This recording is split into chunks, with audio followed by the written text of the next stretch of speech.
I made sure that they changed the policy in the state of California so that Please go back and watch that video. And this is exactly what I'm talking about. Vice President Harris and all her counterparts are willing to change policies about everything except the things that matter.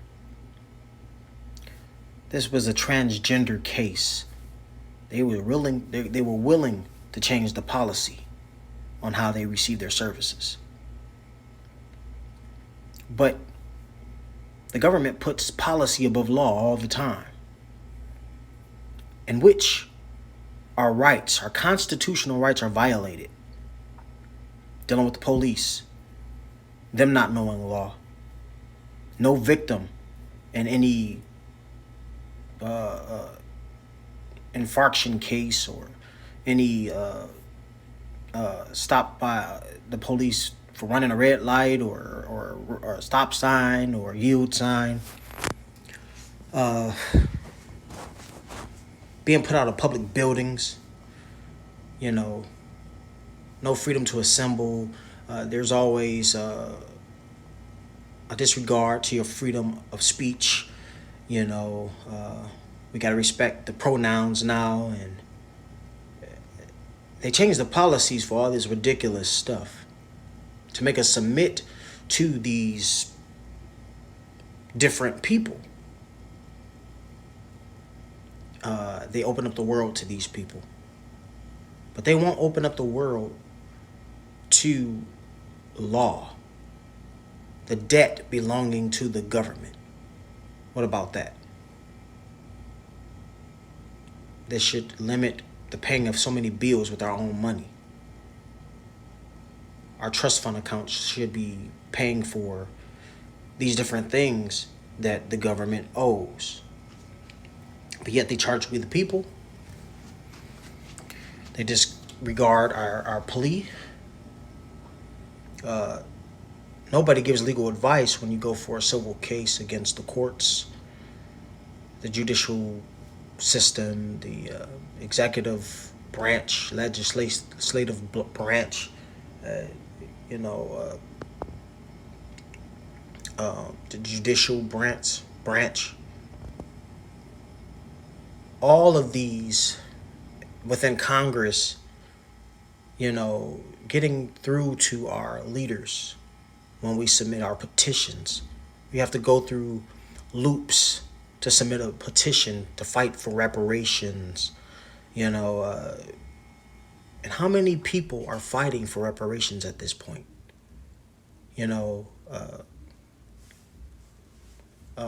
Representative Sheffield has her own reparations coalition. The reparations coalition here in Detroit, another reparations coalition. One of the representatives, I can't remember her name, but she passed away, had a reparations coalition. So many times reparations has been mentioned and yet is overlooked. And yet they're giving us the hardball when it comes to that. They're dragging their feet when it comes to that policy being changed, but they can change for a transgender person. So many times I've submitted information, documents, evidence, scrutinizing our government and their policies and the brutalities and abuse of their authority to our president, the White House, to the board of governors, to the mayor. Mayor Duggan is hard to reach. A lot of our Senate Gary Peters in Michigan, hard to reach. They often send their emails, which get through to us, but we're not sure they're getting ours. Again, policy has to be challenged. Policy must be changed. This thing about jurisdiction, when you go against the courts, they always want to challenge our jurisdiction when we're against them.